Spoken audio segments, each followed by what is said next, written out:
Welcome back to another episode of Fantasy Football to the Max. I am your host, Randy Isbell. With me, as always, my main man, Mike Mitchell. Mike, how are you doing today? I'm doing great, Randy. I'm really excited. We are only 5 days away from the release of the W2M Network website, brought to you by Epic Design Labs. And I think that's going to be something that all of our fans are going to really enjoy. A nice centralized place for everybody to get all their favorite podcasts. Yeah, not only your favorite podcast, a lot of articles, which I'm 90% excited, 10% super stressed, as I have 2 articles I have to write before the launch of that thing. So I have lots to do, but I'm super excited for you guys to be able to find everything all in one spot. Get a hold of us better. If you have podcast ideas, there's a link there where you can get a hold of Sean and pitch your idea and get on that site as well. So a lot of exciting news happening for us. Some big news happening in the NFL that we'll get to before we get to our little game day. And that was Teddy Bridgewater going down in practice, non-contact drills, blowing out his knee, tearing his ACL. He is out for the season. What do we do? Obviously, Bridgewater's done, so you can take him off all draft boards. There's no way you're drafting a Sean Hill, is there?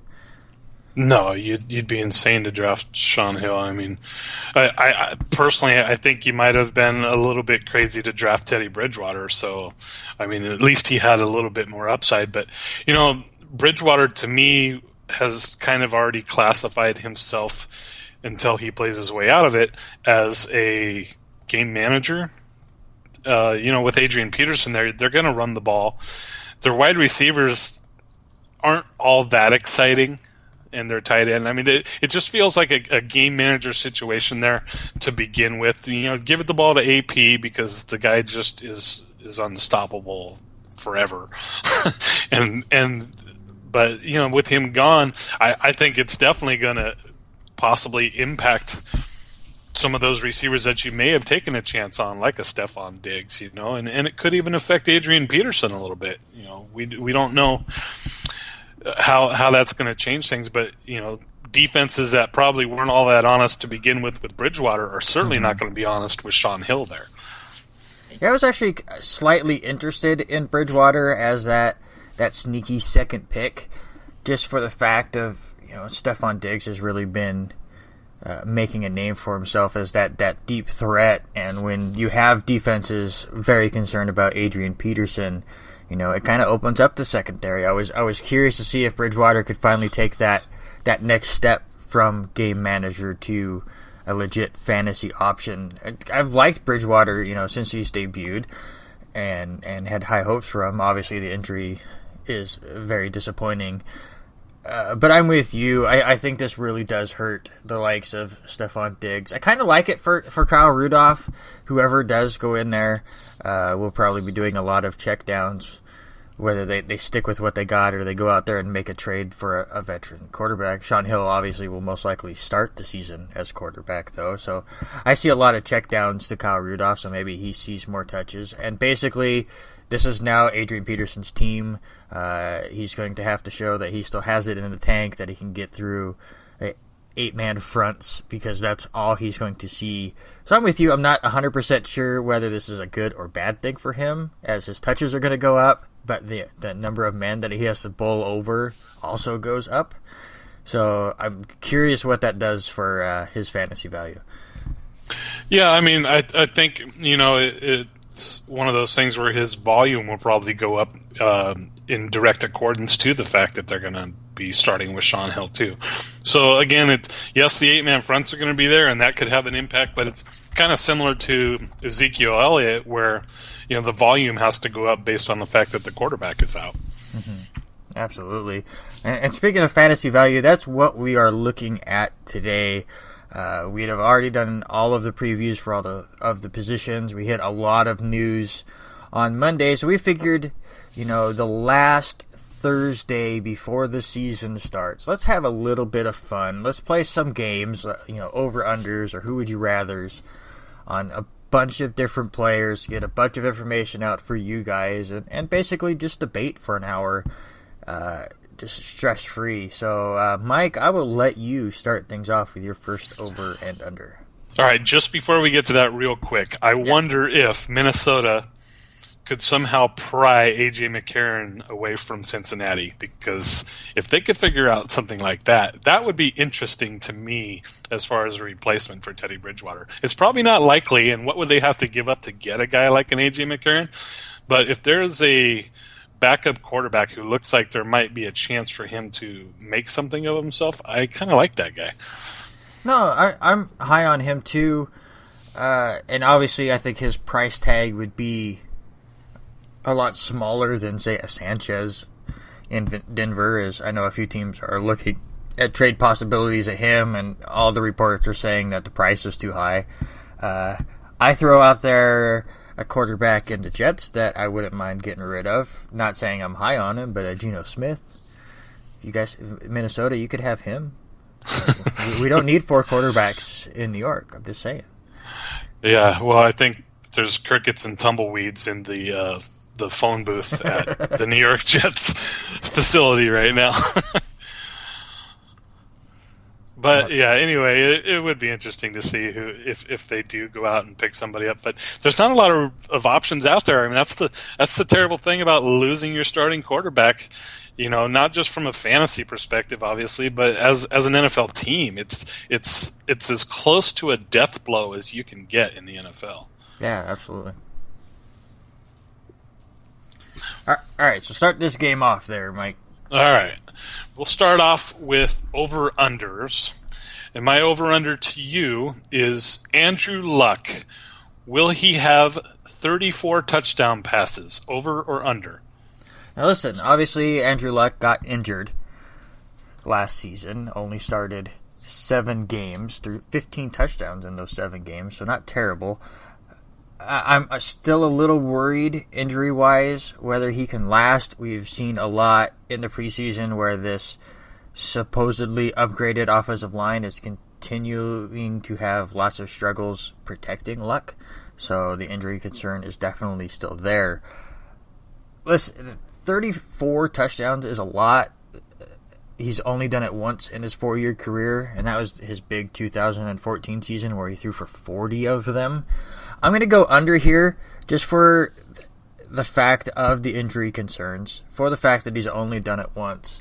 And also, I really think that the Colts are going to lean on Frank Gore a little bit more, especially in the red zone. So I do think the Colts offense is going to be just as good as it's been. I think they're going to put up points. But I think Frank Gore is going to vulture a lot of those touchdowns, especially in the red zone, because really, who do you have talent-wise there? T.Y. Hilton's great. Moncrief's okay. Dwayne Allen's an okay tight end. But who else are you going to focus on in the red zone than Frank Gore? So I'm going to say under on the touchdowns. Okay, fair enough. And when you factor in that offensive line hasn't looked very good either, that could also be a concern. You know, if you can't protect your quarterback, he's not going to make a lot of plays for you. But with that said, Luck is going 4th quarterbacks right now in average draft position. So the expectations are certainly high, at least from a fantasy perspective. Yeah, absolutely. Andrew Luck is that name, that young name that ever since he got drafted, he was the next Peyton Manning. So I think that drives his fantasy value more than, actual expectations. Yeah, I agree. And like I said, I'm one of those guys who isn't as sold on Andrew Luck as a lot of other people are, because, I look through the hype and I look at the performance, and the performance hasn't matched the hype save for the one season. Yeah. Now let's stick with quarterbacks on my end, and touchdown passes for that matter. How about Marcus Mariota? I'll put his over-under at 20 touchdown passes. I'm going to take the over here, and I say that because I think that one of the problems that Tennessee had last season was there was no running game whatsoever. I mean, you just had a slew of guys go through there, and nobody... I mean, I remember Bishop Sankey got drafted in like the 2nd or 3rd round in our league, which everybody just kind of shook their head, and it turned out that we shook our head for good reason. But with the guy like a DeMarco Murray, I think that certainly upgrades their running back position, and Derrick Henry behind him.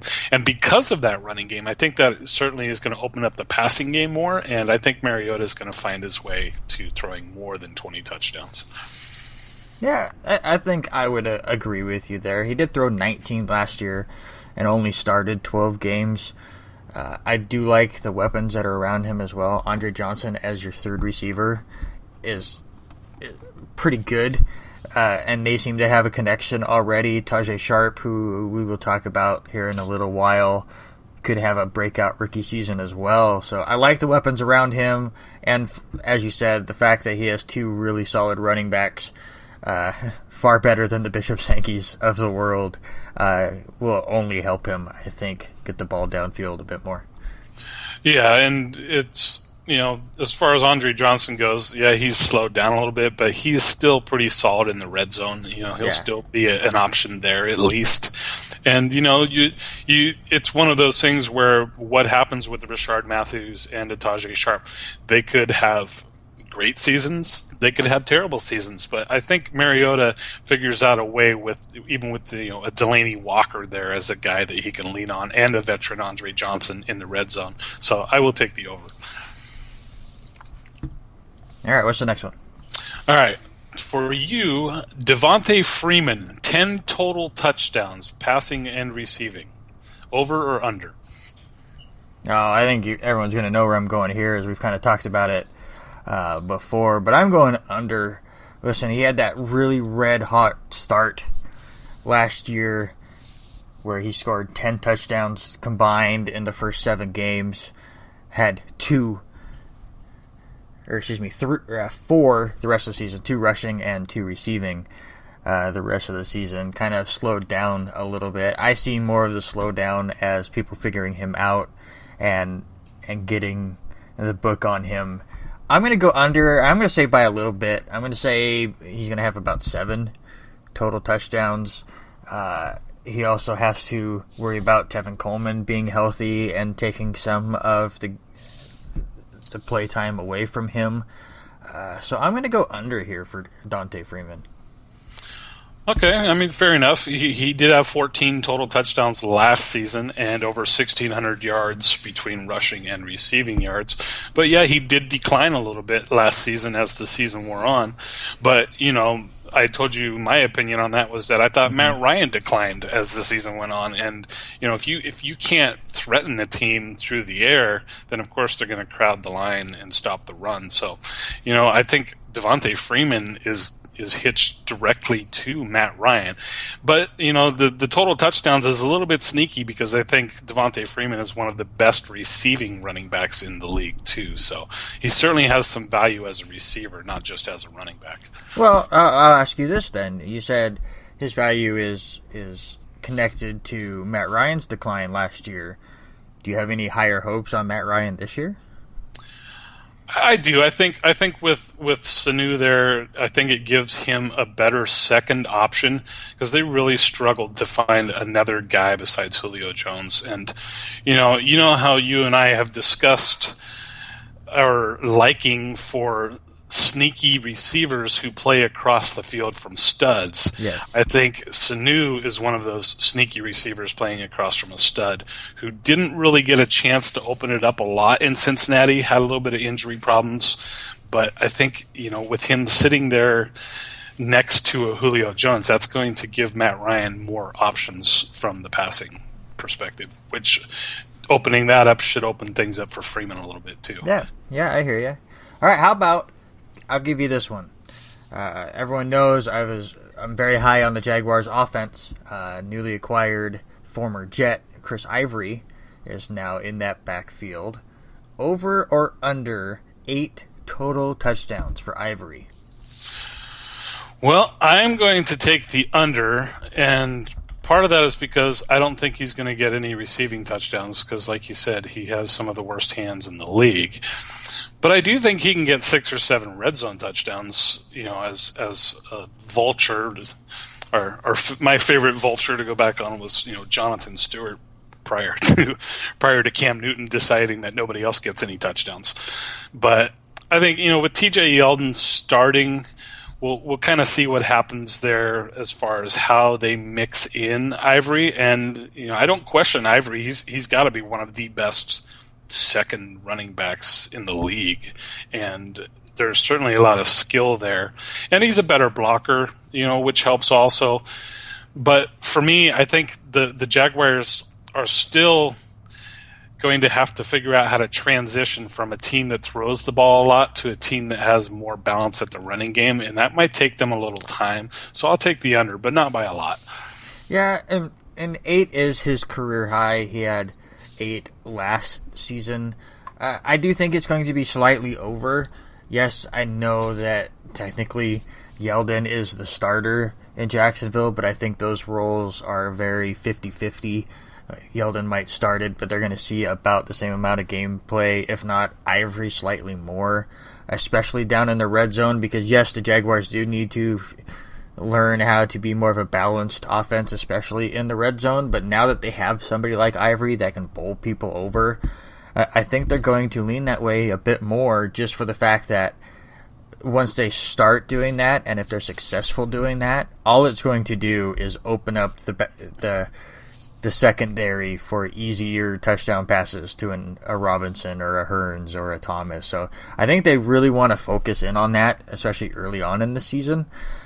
So I think it's going to be slightly higher, most of it having to come through the ground because, again, it's not great hands there for Ivory, but just a lot of talent. I just love the fact that he has no problem running into people than trying to go around, and that just screams success when it comes to the red zone. Yeah, that's fair enough. I think a lot of it's going to be contingent on whether or not that defense actually takes strides to being a better defense than the one they were last season. Because if they're playing from behind, it definitely is going to cut into the expectations we have for a guy like Ivory, who is the perfect guy to have in the fourth quarter when you're trying to wind down the clock and run out a game. But if they're behind by 2 touchdowns, Chris Ivory is not even going to be on the field. So we'll see. I think the defense is going to go a long ways in deciding his fate. Yeah, I hear you. All right, what do you got for me? All right. Minnesota QB's combined passing touchdowns. Over or under 19? So basically what we're saying, according to my over and under, that the Minnesota Vikings QBs are going to throw about as many touchdowns as Marcus Mariota did last year. I'm taking the under there. I can't see it, even if they go out and get a better quarterback in A.J. McCarron, as you said, or Mark Sanchez, or whoever else we want to go there. But for right now, it's Shaun Hill, who's like 98 years old and has started as many games in the last few years as you and I have. I have zero faith in that, and I truly feel like Minnesota practices right now are Shaun Hill taking 4 or 5 steps backwards, turning and handing the ball off, and that's his whole practice. Just make sure you hit Peterson in between the numbers every time you hand it to him. So I'm going way under as far as touchdown passes go for any Minnesota Vikings quarterback. Well, I understand your logic there, but then at the same time, quarterback is so bad, it might put them in a situation where they have to throw more later in the game because they're down by 2 touchdowns. So there might be some garbage time factors there.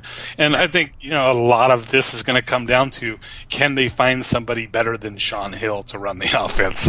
If Shaun Hill is there for 16 games, it might be a long season under center for Minnesota and for Minnesota fans.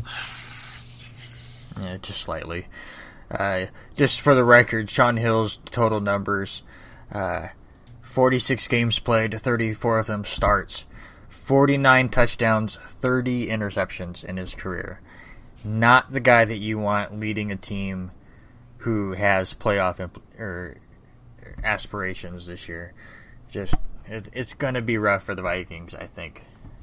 How about we go from one old quarterback to a player who used to be a quarterback, and that's Terrell Pryor, who is making a name for himself in Cleveland. He's one of those sneaky late-round picks for me, especially as Josh Gordon has shown that he's going to be a deep threat once he returns. I like that offense. I like that RG3 likes to go deep. I like the fact that they're going to have a lot of junk time. Terrell Pryor is one of those just interesting names to me, so I'm just going to throw it out there and see what you think. Over or under 500 receiving yards and 4 touchdowns for the former quarterback? All right, well, I'll start with the 500 receiving yards. I think he can get over that mark, especially since it looks like it's going to be he and Corey Coleman starting at wide receiver there.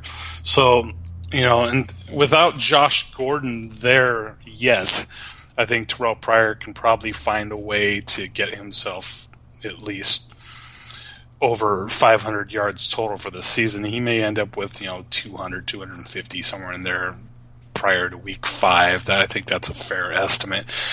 Josh Gordon returning is going to have a big factor on whether or not he can continue to put up any numbers, though, because somebody's probably going to lose a job to Gordon, I would imagine, barring any setbacks for Gordon in his personal life. If he does return, Coleman or Pryor is probably going to be relegated to third or fourth string, so that's going to affect him. And with that said, I like the under for his touchdowns, just because I think Gordon and Coleman have possibly more big playability than Pryor does. But with that said, Pryor is 6'4", 233. He's a big guy, and he may make a good red zone threat. But with Gary Barnidge there too, I like the under in touchdowns and the over in receiving yards. Well, if I told you had to go over-under for both, which way would you lean towards? Do you think he gets enough touchdowns to do it, or do you think that there's just no way, so you would say under for him hitting both marks? I'm going to say, if I had to pick one, I'll take the under, just because you've got a guy transitioning from quarterback to wide receiver, and that might take him a little bit of time to do so.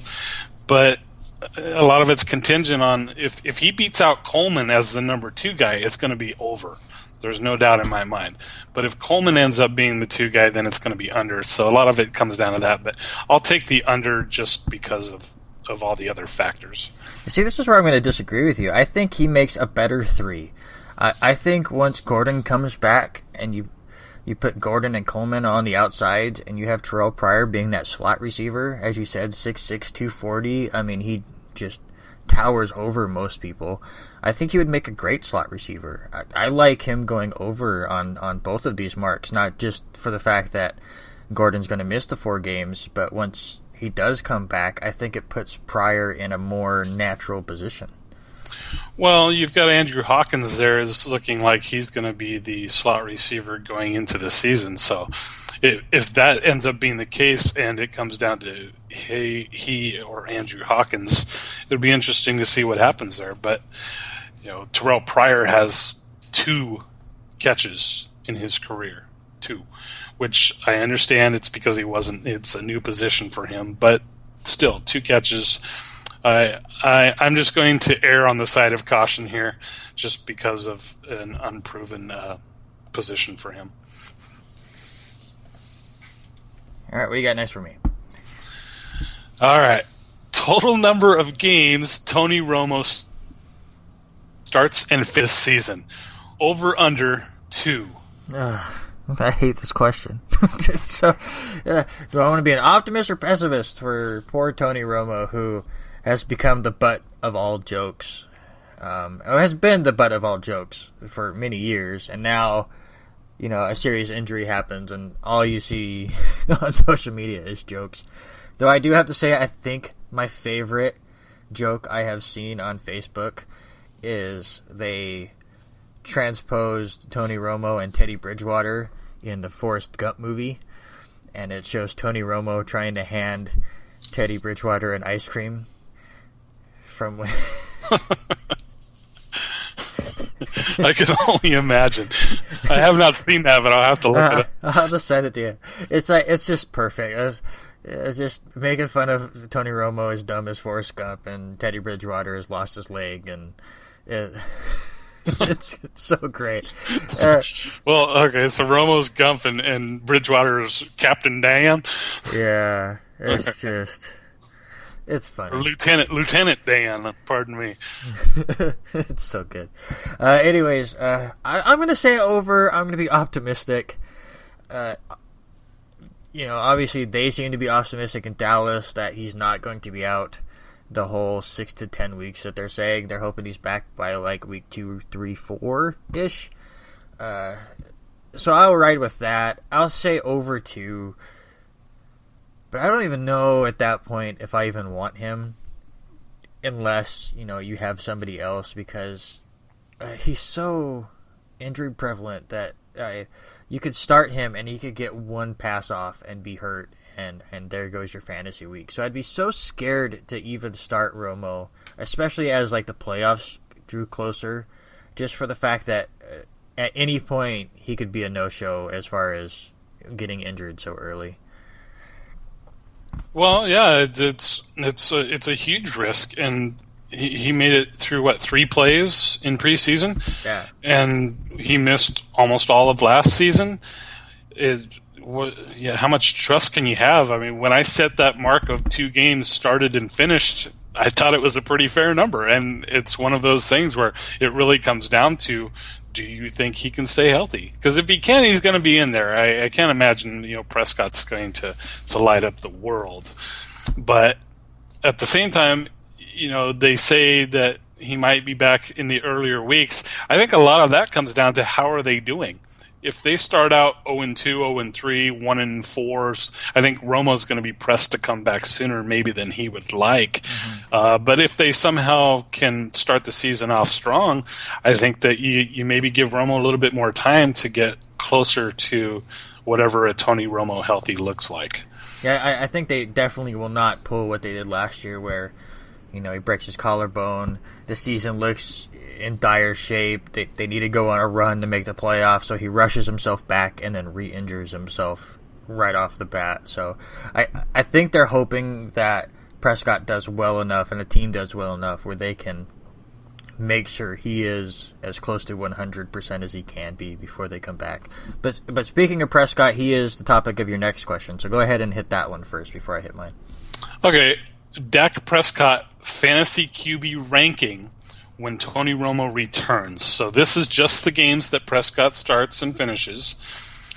24th. Will he be over or under 24th in fantasy QB rankings when Tony Romo comes back? And see, this is a really interesting one for me. I'm not super high on Prescott. Obviously, rookie quarterback. Has shown a lot in the preseason, so I think the hype has gone a little too far.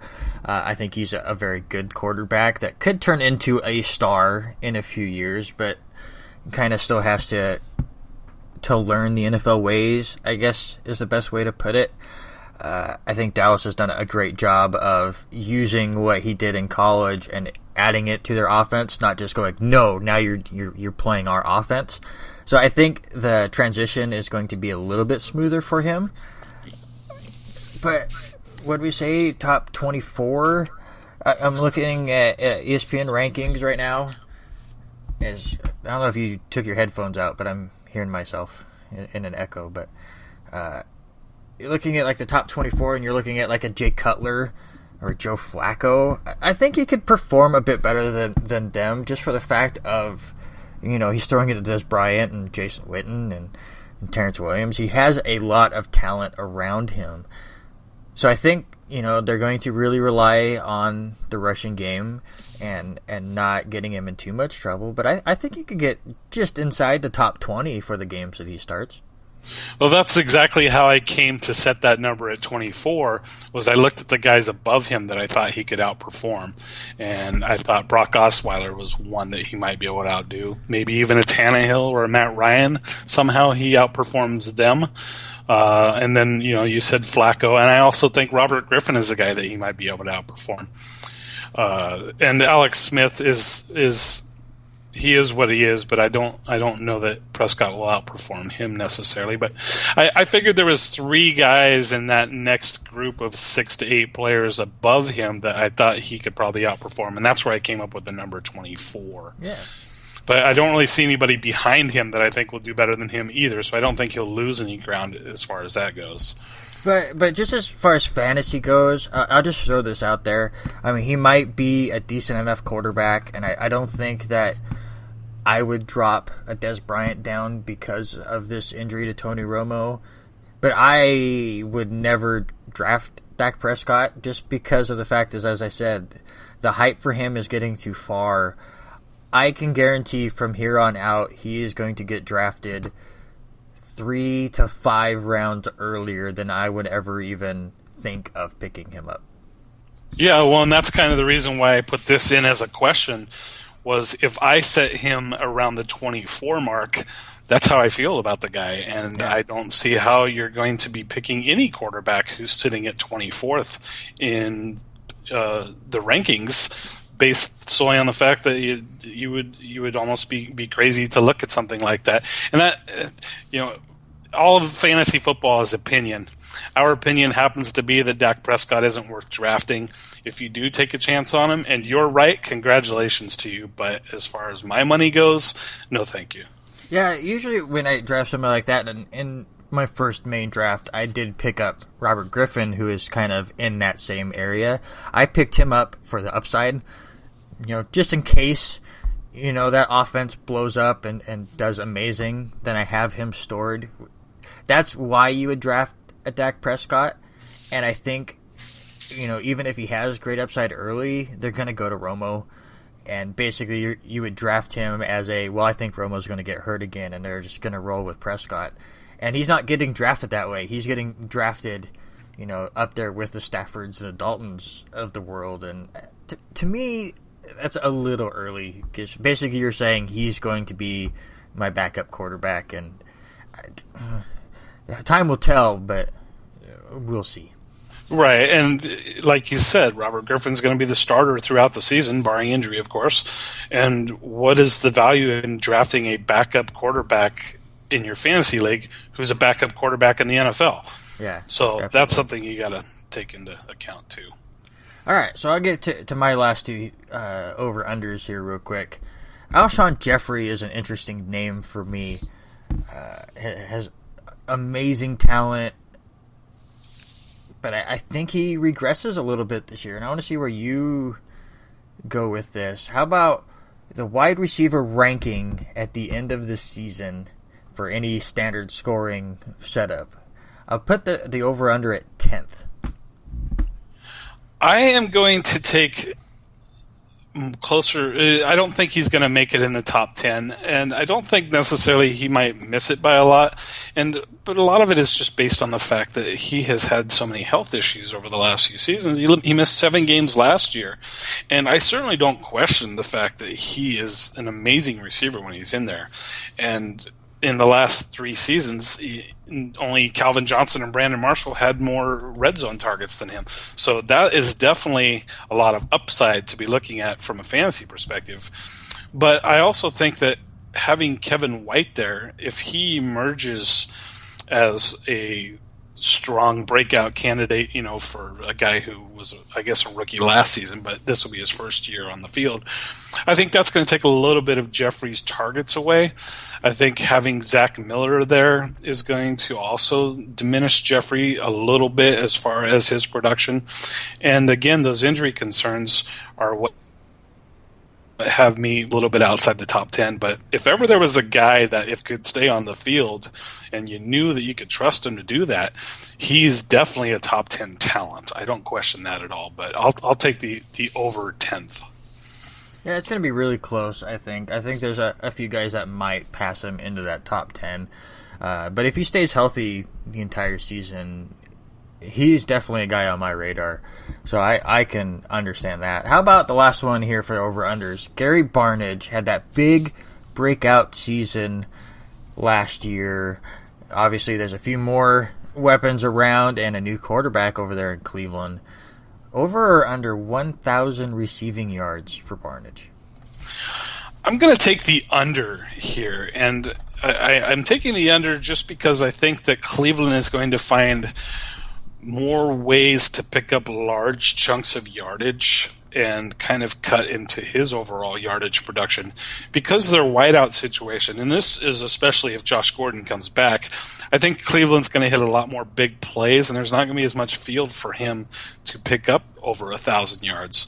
But I still see him getting somewhere between 800 and 900 yards. And I understand, and I know this will be your argument, that Robert Griffin will be inclined to lean on his tight end a little bit more as he gets more acclimated to the Browns. But I also feel like maybe Duke Johnson as a dump-off guy too, if the Browns start utilizing his ability more out of the backfield, I think that will also cut into Barnage's numbers from a yardage perspective.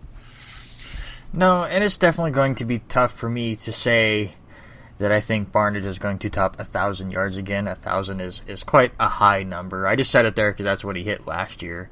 I think his touchdowns might be close to what they were last year. He had 9, and he could be a great red zone threat for them. But again, as you said, they're going to be going deep a lot more, and maybe he doesn't have that connection as he did with McCown, who is one of the kings of the dump-off.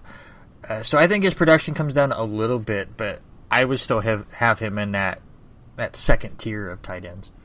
Yeah, there's no doubt about that. I certainly agree with his second tier ability, and not only that, I think he might be one of the high ends of that second tier also, just because Cleveland will probably be playing from behind a lot, and that only helps the passing game and those who receive those passes. So I agree with you as far as that goes. All right, what's your next one? All right, my next one for you, as we move out of the over-unders and into the better performer category, who will have a bigger sophomore season, Ameer Abdullah or Melvin Gordon? I'm going to say this right now. I think Melvin Gordon improves. We joked about it before. Right. 0 touchdowns. I think he improves. And good for him for getting a touchdown in the preseason. I mean, it doesn't count, but yay for him. Okay. So this is where I'm going to go with this. It really comes down to how the teams are performing and what I think of their backups, because their backups in both situations are more receiving type players, and Danny Woodhead and Theo Riddick. So I think if the teams completely bomb, you're going to see a lot more of them on the field, to be more of the receiving back. And in that aspect, I like Ameer Abdullah a little bit better, just because I think Detroit's going to be in a few more games than San Diego. But I like Melvin Gordon as a talent. I was one of those guys that was very high on him last season, probably drafted him far too early in drafts. I kind of bought into the hype a little bit, which has me very gun-shy on Ezekiel Elliott. I think that's part of the reason why I'm so down on Elliott's first-round status, is because I bit the bullet on Gordon and it exploded in my mouth. So I'm going to go Melvin Gordon slightly higher, a few hundred yards more rushing and a couple extra touchdowns, I think. I'll say 800 rushing yards and 4 touchdowns for Gordon, and slightly less for Abdullah. I think he kind of equals what he did last year, where he had 600 yards and 2 touchdowns. I think he gets around that mark, so I would rather have Gordon. Well, I can understand your logic there, and just looking at the rankings itself, Gordon is ranked above Abdullah. The expectations, I guess, are a little bit higher for him. I feel like Abdullah might have a little bit more explosiveness than Gordon, and if Detroit manages their team better than they did last season, I think Abdullah will certainly be a threat to exceed Gordon. And that's kind of why I threw this question at you, is I don't necessarily buy into... I was another one of those guys who drafted Gordon last season because I passed on running backs in the first couple rounds, and by the time it came back to me, we were getting past that first and second tier of running backs. So I took a shot on Gordon too, and of course I got burned as well, and he basically rode the pine for me for most of the second half of the season once I realized this guy has no hope. And Yeah, Abdullah was kind of the same thing for a lot of people last season. He was one of those guys that people thought might end up being a breakout star, and he also failed. So that's kind of why I threw this question at you, because I think it's one of those things where does one of these guys maybe take that jump that we expected them to do last season? Do they maybe approach anywhere near the expectations we had for them? And so... yeah, I see your logic on Gordon, but this one is really, really close for me, and it kind of comes down to how does Detroit utilize Abdullah this season, and we'll see what happens with Gordon. San Diego is going to be playing from behind a lot. I anticipate that, and with that said, Danny Woodhead, there isn't very many better receiving running backs in the NFL than a Danny Woodhead. So, can Gordon get his numbers in the first 2.5 quarters before San Diego is forced to throw the ball? Yeah, absolutely. How about this? We have a couple running backs that were backups last year, now getting the main starting job on their teams. Who do you think has the better season in their new starting role, Jeremy Langford or Ryan Matthews? I am going to take Ryan Matthews, and the reason I say that, even though I know he's an injury risk, I just feel like if he can stay on the field for even 10 games, that might be more than Jeremy Langford even starts this season. I think Langford is in serious danger of losing his job as the starting running back in Chicago. And because of that, I think Ryan Matthews is a better running back than Jeremy Langford, even though he may have more injury issues. So just with that said, if they were on the field for the same number of games, I like Matthews better. And again, Langford's being pressed for his job, and I don't know that he'll even be the starter after week 5, 6, somewhere in there.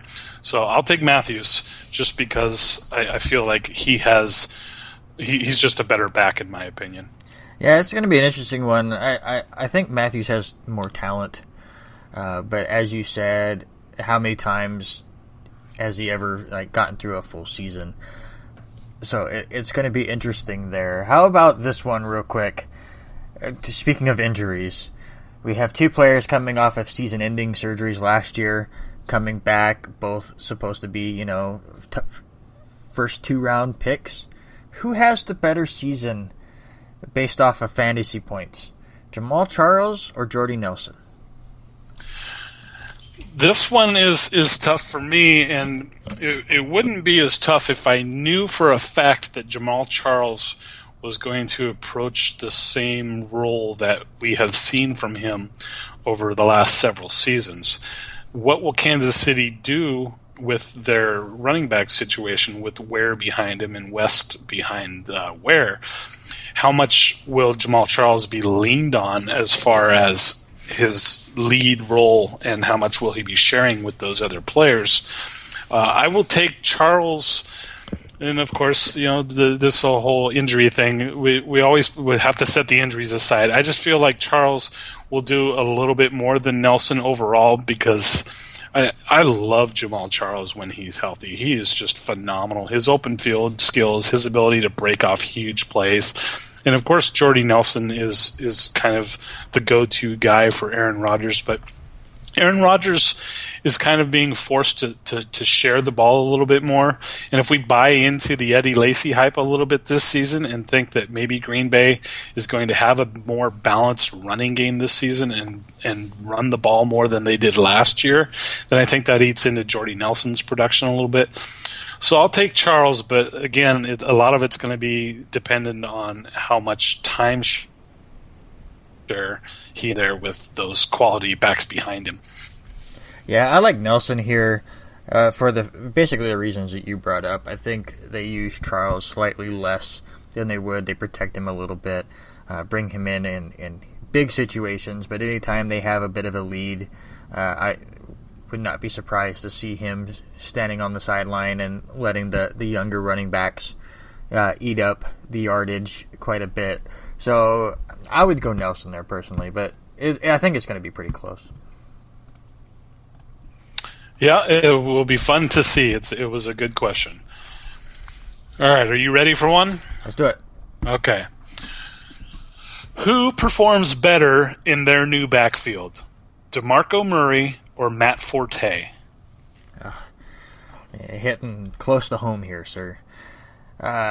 It's interesting. If we just did rushing, I would go DeMarco Murray very quickly, even though he struggled so much last year, and you still kind of worry if that big season in Dallas hasn't just worn all the tread off the tires. Matt Forte, I think, fits better in the Jets' offense, just as far as passing game goes. He is one of the better receiving backs out there. I mean, obviously, a Woodhead is better, but as far as starting role goes, I think Forte is amazing at that, on top of the fact that Fitzpatrick loves to dump off to said running backs. But this question is so difficult because their backups are so intriguing to me.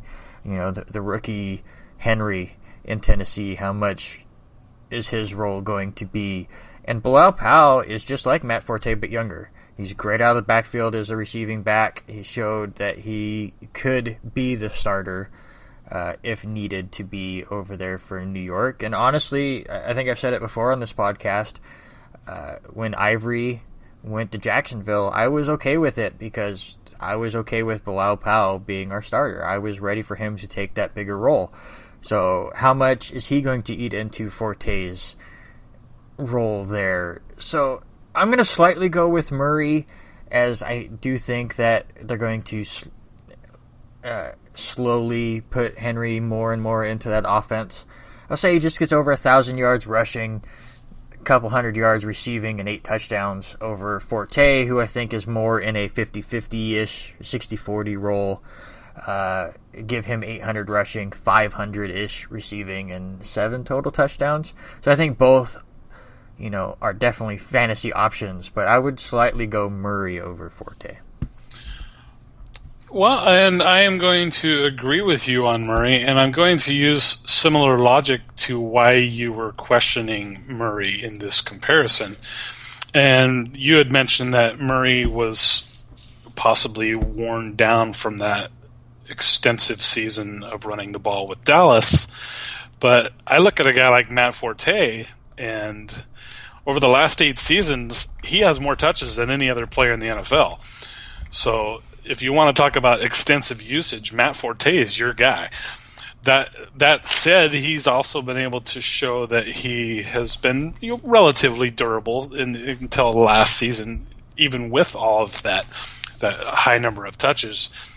But also, Forte's had a little bit of issues with the hamstring, which, as you break that 30-year barrier as a running back, those types of things have a tendency to take longer to heal or just not go away at all. And Murray is the younger of the two backs. I agree that the system is a better fit for Forte than Murray, but I temper that by not knowing exactly what Tennessee's system will be and how heavily they will lean on the running game. But I am also going to go Murray, and we're saying this, both of us, despite the fact that Forte is actually rated higher than Murray. But I am inclined to agree with you. I think Murray has the better overall fantasy numbers. All right, hit me with your next one. Okay, more fantasy points. Antonio Brown or Odell Beckham? Yeah. Basically, this is if you have the number 1 pick. Or number 2, yeah. Or number 2. Sorry to interrupt for just a second. We're also I excluded Julio Jones because I have him at 3, and you may or may not have him in your top 2. I just think for my money, it's between Brown and Beckham for top 2. I actually have Jones slightly ahead of Beckham, and that kind of answers my question here as far as who I like better between Brown and Beckham. I think Beckham is going to have a solid year, and if you get him in the first round, there's nothing to scoff at. I think you're going to be just as happy. But third year in the league, has yet to top that 100 receptions mark, and now you have a Sterling Shepard there who I think eats into it. Far better talent at number 2 than they had last year. Victor Cruz coming off injury. Does he eat into it? Does he stay healthy? So I don't know if he even tops the 100 receptions mark. Obviously, he's a touchdown monster. But Brown is the guy for me. I mean, you look at some of his stats lately. In 2013, he had 110 receptions, and all he has done is improve. He had 129 in 2014, and then 136 last year. He is definitely the go-to guy. He had over 1,800 yards receiving. I don't see that dropping off that much. So I would go volume over touchdown ability there, because you catch it 136 times. Yes, he only had 10 touchdowns last year, but that number could definitely improve as well. So I'm going Brown here. Well, and I think this is probably the easiest question of all the questions I asked you, to be honest. But I thought it addressed people who are kind of sitting on the fence in that number one position of whether or not they choose, between Brown or Beckham. It's a fair question, and I think some people might be a little bit undecided. And one thing you mentioned, or you didn't mention, I should say, that I would like to bring up is that Antonio Brown just got an extra $4 million this year. So he is happy. His contract has been resolved, at least for this season. And with a happy Antonio Brown comes happy production at the number one pick in your fantasy draft. All right. Last one here before we kind of hit the lightning round. This one's really interesting to me as it really plays into that fantasy strategy. A lot of people are drafting Tom Brady, who is, of course, out for the first 4 games. Who is the better option to be that first 4-week pickup if you did draft Tom Brady? Would you rather go Kirk Cousins or would you rather go Derek Carr? It's a very good one. And I think the first thing you have to think of is, since Tom Brady is out for the first 4 weeks, obviously are who has the better matchups. And I will tell you who those matchups are. For Kirk Cousins, he opens up at home against the Steelers, at home against the Cowboys, at the New York Giants, at home against the Browns. So he's got 3 of his first 4 games at home against secondaries in the Steelers, Cowboys, Giants, and Browns that none of those secondaries are very impressive to me. And even as a Steelers fan, I think I can admit the biggest weakness for the Steelers is in the secondary. The Cowboys defense is very low expectations. The Giants defense, that secondary got lit up last season. We'll see what happens this year. And I think the Browns defense is suspect too. They might actually have the best secondary of those 4 teams, as shocking as it is for me to say. But I like the fact that he has 3 of his first 4 games at home. I look at Derek Carr's schedule, and his schedule isn't much worse or better. He's at the Saints, then at home against the Falcons, at the Titans, and at the Ravens. All 4 of those secondaries are also questionable. And certainly you couldn't necessarily go wrong with those matchups either. But I will take Cousins for the tiebreaker for me, being that 3 of his first 4 games are home games, where Derek Carr is playing 3 of his first 4 on the road. Yeah, I'm going to agree with you there. I mean, just kind of look at Cousins, as you said, week 1 against the Steelers. Could be a shootout, could be them trailing a lot, so trying to catch up. So I like that a lot.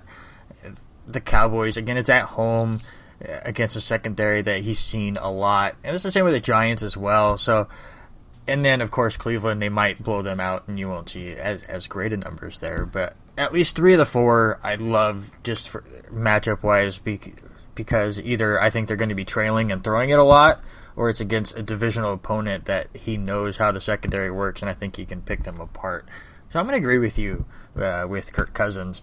But here, real quick, as we kind of go for it. I should add too that I think the style of offense for Kirk Cousins is a better fit as far as offensive production from a passing standpoint, more so than the Raiders. Yeah, absolutely. But as we kind of wind down here, we got about 10-ish minutes left in this podcast. Let's just go quick lightning rounds here.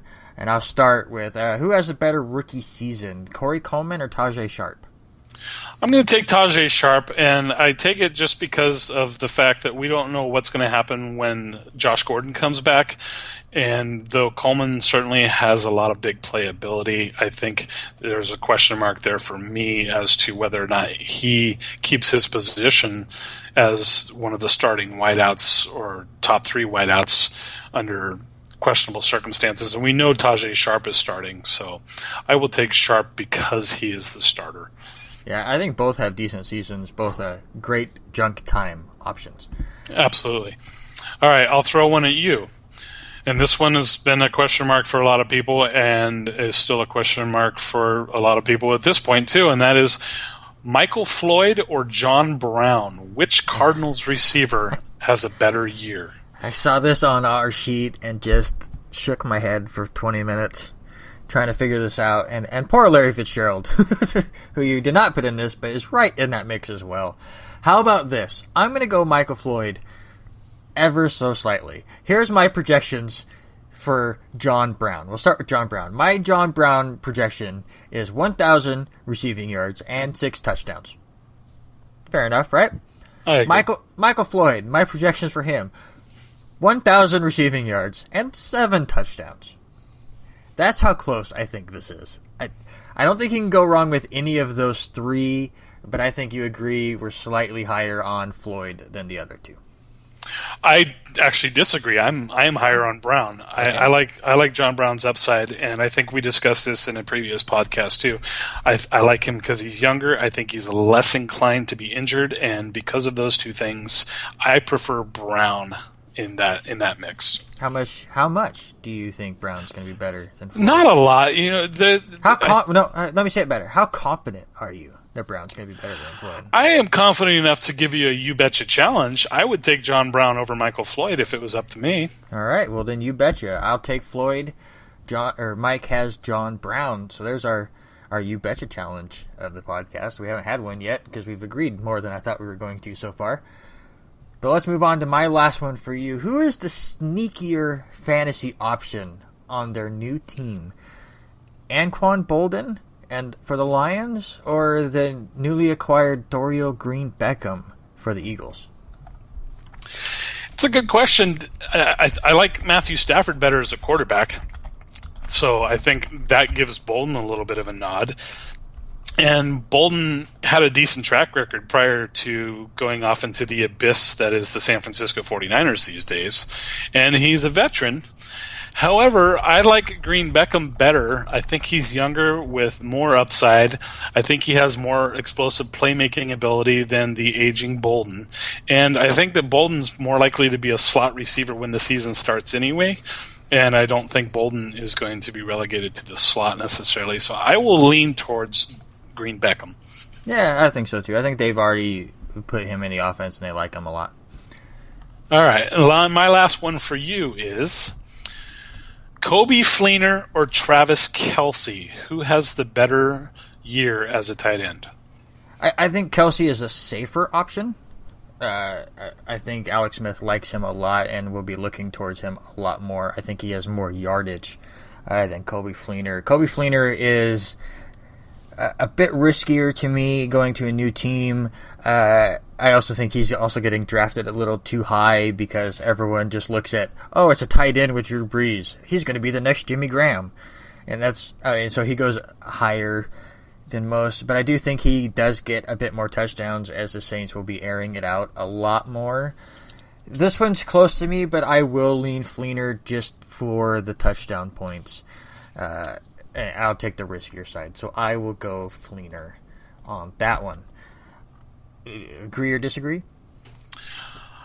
It's a really tough one for me because we're looking at a Fleener who hasn't really proven yet, and yes, he's going into an offense that should certainly help his upside. And I think Kelce has been performing a little bit below expectations as far as what we really feel like he could or should be.